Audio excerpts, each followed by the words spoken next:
My cute little stars. तो कैसे हो आप लोग? आई होप आप लोग बिल्कुल ठीक होंगे। आज की वीडियो में हम लोग डिटेल में plant cell and animal cell का स्ट्रक्चर पढ़ने वाले हैं। So grab your notebooks and let's get started. And I am sure इस वीडियो को देखने के बाद आपके सारे ही कॉन्सेप्ट्स इस टॉपिक को लेके बिल्कुल क्रिस्टल क्लियर हो जाएंगे। सो चलो शुरू करते हैं। और अगर आपने चैनल को अभी तक सब्सक्राइब नहीं किया है देन प्लीज बेटा take a moment and subscribe to the channel. So our first topic is what is the structure of a cell. देखो बेटा, सेल के थ्री मेन और बेसिक पार्ट्स होते हैं। First is cell membrane, cytoplasm and nucleus. चाहे plant cell हो या चाहे एनिमल सेल, ये तीन पार्ट्स तो होना ही है, ठीक है। अब देखते हैं सेल मेम्ब्रेन क्या होती है। सेल मेम्ब्रेन को ही हम प्लाज्मा मेम्ब्रेन भी बोलते हैं। ये सबसे आउटर कवरिंग होती है सेल की, यानी सबसे बाहर की लेयर होती है सेल की। ये बहुत ज्यादा थिन होती है, ये प्रोटेक्ट करती है सेल को और ये कंट्रोल करती है मूवमेंट ऑफ सब्सटेंसेस, यानी सेल मेम्ब्रेन ही कंट्रोल करती है कौन से सब्सटेंसेस सेल के अंदर जा सकते हैं और कौन से सब्सटेंसेस सेल के बाहर आ सकते हैं। ये सिलेक्टिवली परमिएबल होती है, one of the most important keyword. Selectively permeable means ये सिर्फ कुछ ही सब्सटेंसेस को सेल वॉल के सेल मेम्ब्रेन के थ्रू पास होने देती है, वो सब्सटेंसेस जो सेल मेम्ब्रेन के लिए सेल के लिए बेनिफिशियल होते हैं। Next is cytoplasm. साइटोप्लाज्म ना एक जेली लाइक सब्सटेंस होता है जो सेल के अंदर प्रेजेंट होता है। साइटोप्लाज्म के अंदर ही सारे सेल ऑर्गेनल्स फ्लोट करती हैं। सेल ऑर्गेनल्स मतलब सेल ऑर्गेनल्स बेटा जो बेसिकली डिफरेंट डिफरेंट सेल की चीजें होती है ना, डिफरेंट डिफरेंट स्ट्रक्चर्स जो होते हैं जो अलग अलग फंक्शंस परफॉर्म करते हैं, जैसे nucleus, mitochondria, ribosome, Golgi apparatus, है ना, ये सब क्या कहलाते हैं? सेल ऑर्गेनल्स कहलाते हैं। और साइटोप्लाज्म ही वो जगह है जहां पे इंपॉर्टेंट लाइफ प्रोसेसेस होते हैं, यानी जैसे मेटाबॉलिज्म, केमिकल रिएक्शन, ठीक है। इसीलिए साइटोप्लाज्म को कहा जाता है वर्किंग एरिया ऑफ सेल, ठीक है। यहाँ पे मैं लिख देती हूँ working area of cell. Next is nucleus. आप सबको पता है ये होता है बेटा सेल का ब्रेन, सेल का दिमाग। हम लोगों का ब्रेन हमें कंट्रोल करता है ना। हम सारे डिसीजंस बेटा अपने ब्रेन से लेते हैं, ठीक है। तो न्यूक्लियस क्या है? सेल का ब्रेन है, ठीक है। Control centre of the cell, nucleus cell को कंट्रोल करता है। इसके अंदर सारे जेनेटिक मटेरियल्स यानी डीएनए प्रेजेंट होता है। डीएनए से हमें क्या मिलती है? ट्रेट्स और कैरेक्टरिस्टिक्स मिलते हैं ना। पेरेंट्स से, आपके माँ बाप में, आपके पेरेंट्स में जो भी ट्रेट्स थे, जो भी कैरेक्टरिस्टिक्स थे, यानी जैसे आपके पापा के बाल कर्ली हैं, आपकी मम्मा की आईज ब्लू हैं, आपके पापा की हाइट बहुत ज्यादा है ना। तो ये जो ट्रेट्स हैं आपको आपके पेरेंट्स की, वो आप तक कैसे आए? अगर आपके भी बाल कर्ली हैं या आपके भी अगर हाइट बहुत ज्यादा है तो वो डीएनए के थ्रू आए, ठीक है। एंड न्यूक्लियस कंट्रोल करता है सारी एक्टिविटीज सेल की, जैसे growth, reproduction and functioning of the cell. अब बात करते हैं प्लांट सेल की। हमें पता है दो टाइप के सेल्स होते हैं, प्लांट सेल और एनिमल सेल। एक एक करके हम डिटेल में इन दोनों का स्ट्रक्चर समझने वाले हैं। First is plant cell. Plant cell के कुछ पार्ट्स को देखते हैं, ठीक है। First is cell wall. अच्छा, प्लांट सेल में बेटा सेल मेम्ब्रेन भी प्रेजेंट होती है और सेल वॉल भी प्रेजेंट होती है, दोनों ही प्रेजेंट होते हैं, ठीक। चलो ठीक है। सेल वॉल क्या होती है? सेल वॉल प्लांट का आउटर स्ट्रक्चर होता है। ये जो डार्क ग्रीन वाला स्ट्रक्चर आपको दिख रहा है डायग्राम में, ये क्या है? आप शायद कंफ्यूज ना हो जाओ ना सेम पेन से। Let me change the colour of the pen, रुक जाओ। सो बेटा, ये जो डार्क ग्रीन वाला स्ट्रक्चर आपको दिख रहा है, ये सेल वॉल है, यानी सबसे बाहर की लेयर, ठीक है। और ये किससे बने होती है? सेल वॉल किससे बनी होती है? सेल्यूलोज से बनी होती है। और सेल वॉल प्लांट सेल में प्रेजेंट क्यों होती है? ताकि इसको ये रेक्टेंगुलर बॉक्स टाइप का सपोर्ट शेप मिल सके और प्रोटेक्शन एंड सपोर्ट के लिए, ठीक है। सेल वॉल का काम होता है सेल को शेप देना, सपोर्ट देना और प्रोटेक्शन देना। And cell wall freely permeable होती है, यानी छोटे सब्सटेंसेस इजीली पास हो सकते हैं। सेलेक्टिवली परमिएबल अलग होता है एंड फ्रीली परमिएबल अलग होता है। सेल मेम्ब्रेन आपको पता है क्या होती है? सेल वॉल के जस्ट बाद में प्रेजेंट होती है। सिर्फ प्लांट सेल वॉल सिर्फ प्लांट सेल में प्रेजेंट होती है, लेकिन cell membrane animal and plant दोनों सेल्स में प्रेजेंट होती है।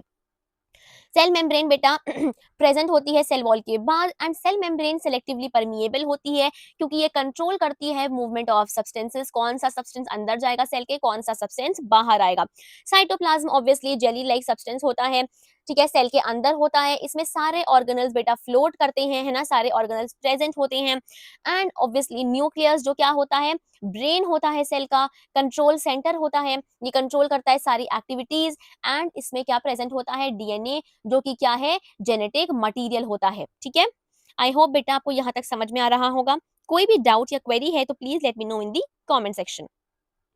अब कौन कौन सी सेल ऑर्गेनल्स प्लांट सेल में प्रेजेंट होती हैं? सेल ऑर्गेनल्स कहाँ प्रेजेंट होती हैं? साइटोप्लाज्म में फ्लोट करती है ना। अब देखते हैं कौन कौन सी सेल ऑर्गेनल्स प्रेजेंट होती हैं। ठीक है, first is chloroplast. Chloroplast green colour का होता है बेटा। क्लोरोप्लास्ट में क्या प्रेजेंट होता है? क्लोरोफिल। हम ये बचपन से पढ़ते आ रहे हैं कि प्लांट को फोटोसिंथेसिस करने के लिए, in order to make their own food by the process of photosynthesis, उसको क्या चाहिए होता है? क्लोरोफिल, है ना। क्लोरोफिल एक पिगमेंट होता है, ठीक है। क्लोरोप्लास्ट ग्रीन कलर का होता है, क्यों? क्योंकि इसमें क्लोरोफिल प्रेजेंट होता है। लीफ वगैरह का जो कलर है वो क्लोरोफिल की वजह से ही तो ग्रीन होता है ना, ठीक है। इसका मेन फंक्शन क्या होता है? फोटोसिंथेसिस में मदद करना, फोटोसिंथेसिस में हेल्प करना, ठीक है। फोटोसिंथेसिस में क्या होता है आपको पता है? सनलाइट की प्रेजेंस में, है ना, CO2, ऑक्सीजन, वाटर, इन सब की प्रेजेंस में प्लांट क्या करता है? अपना खाना बनाता है, ठीक है। And make sure that you remember this, chloroplast is only found in plant cell, it is only present in plant cell. Please बेटा साथ में शॉर्ट नोट्स बनाते चलो, पॉइंटर्स नोट करते चलो। ये बहुत ही अच्छे से मैंने नोट्स बना के यहाँ पे दिया हुआ है, बिल्कुल क्रिस्प फॉर्म में। जितनी इन्फॉर्मेशन आपके लिए इंपॉर्टेंट है उतनी ही लिखी है। सो मेक श्योर आप नोट्स बनाओ ताकि आपको रिवीजन के टाइम पे इजी हो, ठीक है। Next is vacuole. वैक्यूल क्या होता है बेटा?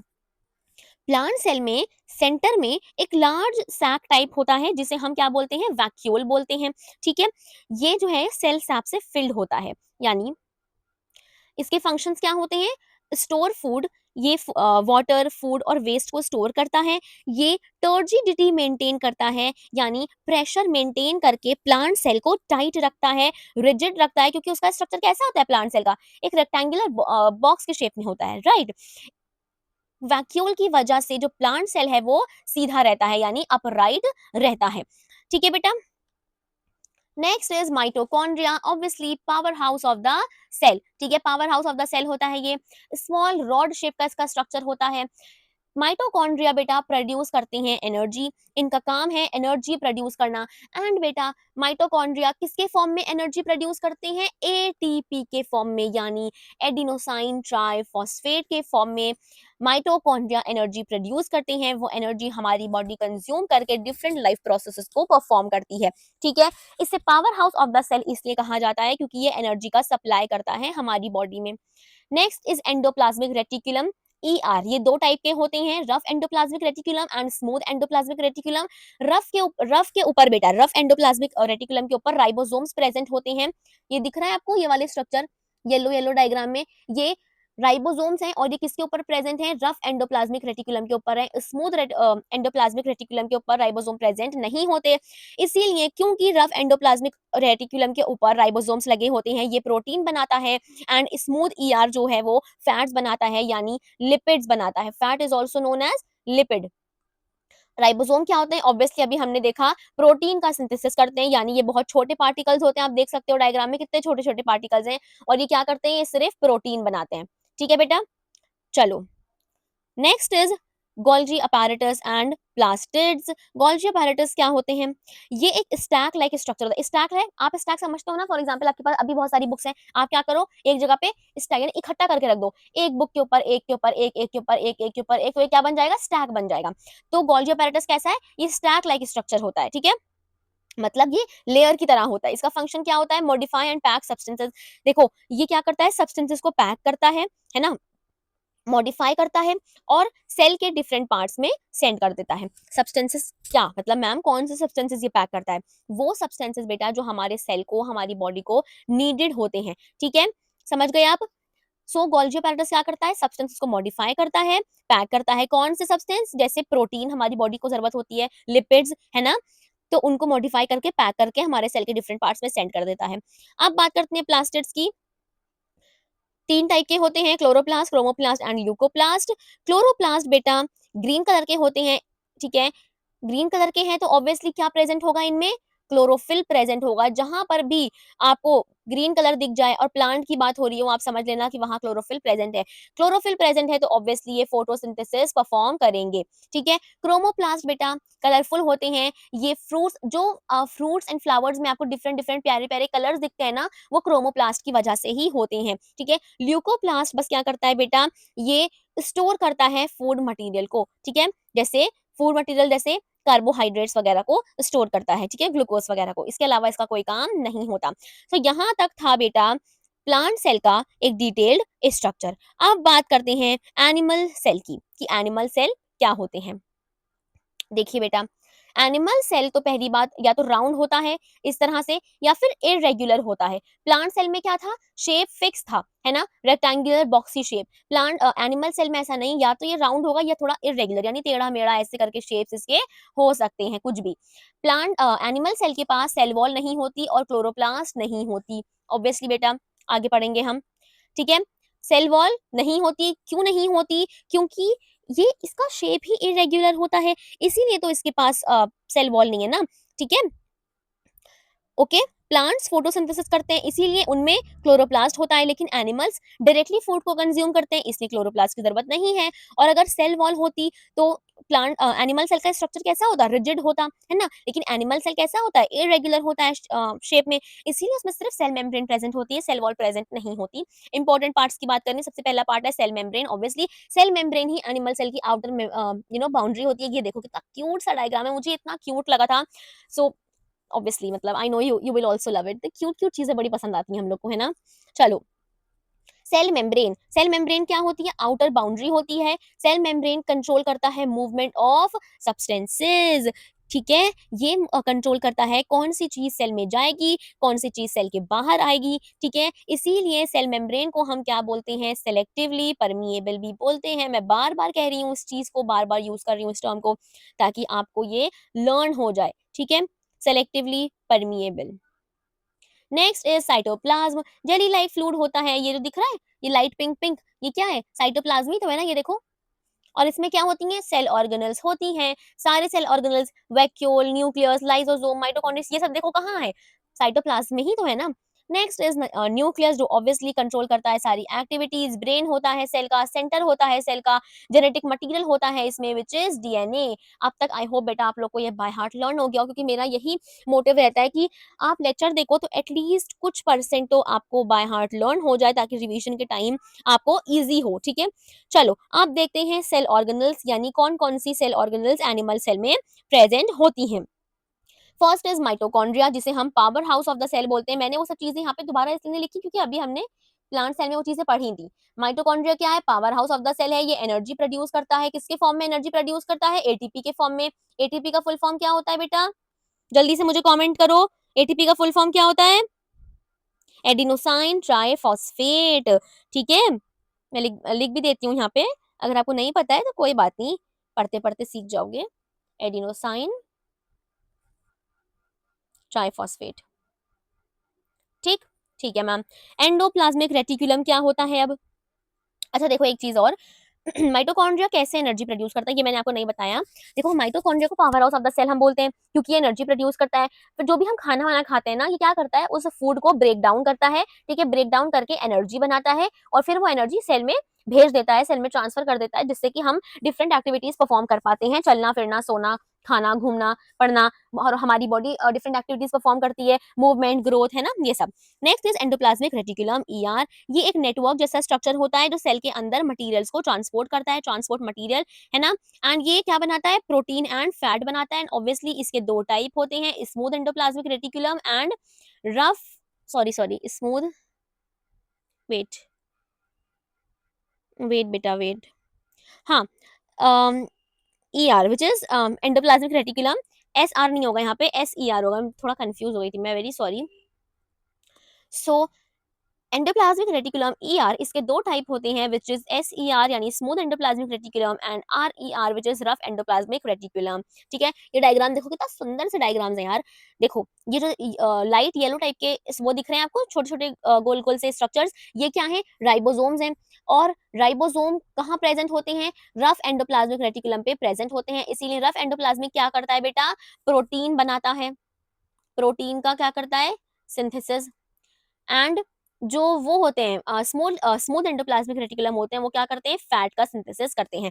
सो राइबोसोम का फंक्शन क्या होता है, प्रोटीन का सिंथेसिस करना। छोटे-छोटे पार्ट्स होते हैं जो कहाँ प्रेजेंट होते हैं, एंडोप्लाज्मिक रेटिकुलम के, रफ एंडोप्लाज्मिक रेटिकुलम के ऊपर प्रेजेंट होते हैं। बेसिकली ये एंडोप्लाज्मिक रेटिकुलम के ऊपर प्रेजेंट होते हैं, एंड क्योंकि ये प्रेजेंट होते हैं इसीलिए उस पर्टिकुलर पार्ट को हम रफ एंडोप्लाज्मिक रेटिकुलम बोल देते हैं। Next is lysosome and Golgi apparatus। Golgi apparatus क्या होता है, ये स्टैक लाइक स्ट्रक्चर होता है, हमने पहले पढ़ा था अभी। ये सब्सटेंस को क्या करता है, मॉडिफाई करता है, पैक करता है, मतलब जो प्रोटीन में फैट्स बने होते हैं ना, उनको गोल्गी apparatus हमारे सेल तक पहुंचा देता है। ठीक है, क्यों पहुंचाता है, ताकि हमारे सेल फंक्शंस को परफॉर्म कर पाए। सो इसका बेसिकली काम क्या है, ये बेसिकली पोर्टर की तरह है ना। हम पोर्टर वगैरह तो सुना ही होगा आप लोगों ने, ऑब्वियसली पोर्टर की तरह कि आया, जो भी इंपॉर्टेंट पार्सल है, इंपॉर्टेंट सामान है, उठाया उसको और एक जगह जाके जहाँ पे नीडेड है, जहाँ पे जरूरत है, वहां पहुंचा दिया। Packaging and secretion of substance, इसीलिए हम गोल्गी apparatus को एक चीज और बोलते हैं, which is post office of cell.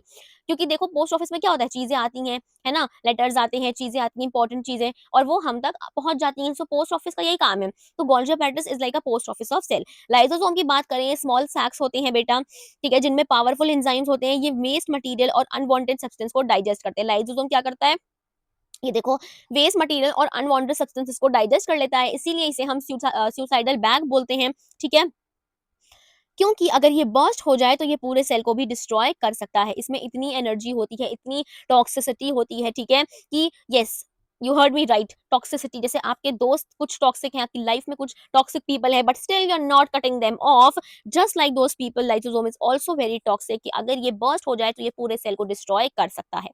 चलो, वैक्यूल, वैक्यूल की बात करें, ऑब्वियसली एनिमल सेल में बेटा ये बहुत छोटे होते हैं। ये डायग्राम तुमको दिख रहा है, ये वाला जहां मैं अभी अंडरलाइन कर रही हूँ ना, यस दिस, ये होते हैं वैक्यूल, किसमें, एनिमल सेल में। एनिमल सेल में छोटे छोटे वैक्यूल्स होते हैं, प्लांट सेल की तरह सेंटर में बड़ा सा वैक्यूल नहीं होता।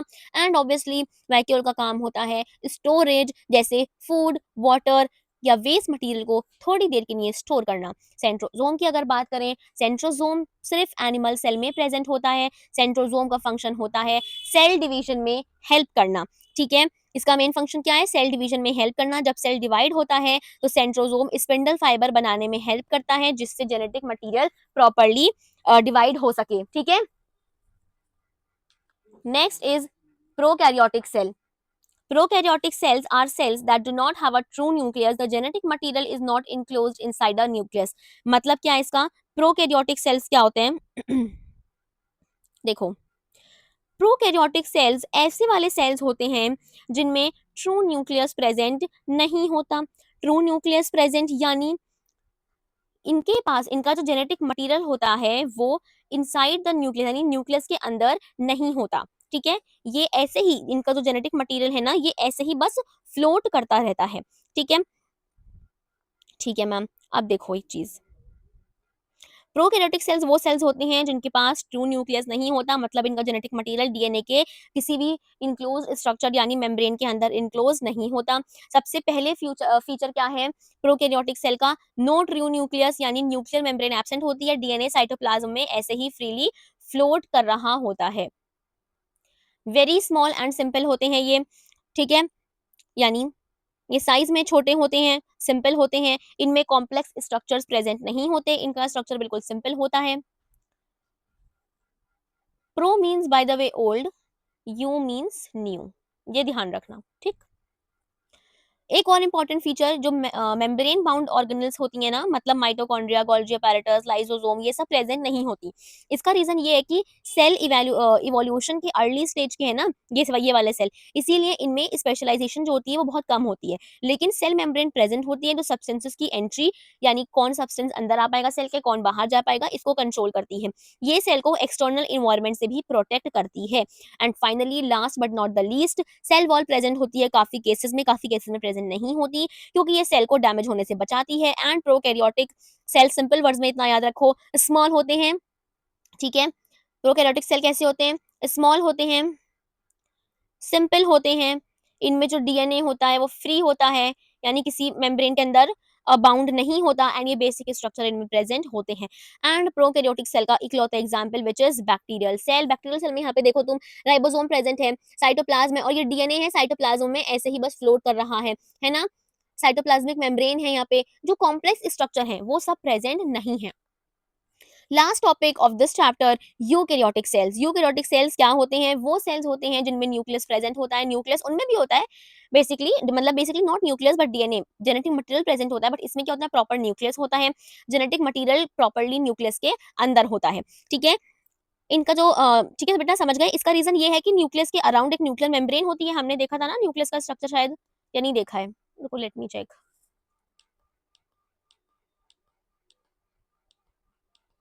हाँ, ये देखो ज़रा न्यूक्लियस का स्ट्रक्चर, इसमें क्या है, ये न्यूक्लियर मेम्ब्रेन है ना? न्यूक्लियर एनवेलप है, न्यूक्लियर मेम्ब्रेन है, इसके अंदर है न्यूक्लियस, ठीक है? इसके अंदर हमारा जेनेटिक मटेरियल प्रेज़ेंट है, न्यूक्लियस, ठीक है? इसमें बहुत सारी चीज़ें, क्रोमैटिन भी है, न्यूक्लियर पोर्स भी हैं, न्यूक्लियोप्लाज़्म भी है, ठीक है? सो ये होता है एक ट्रू न्यूक्लियस बेटा।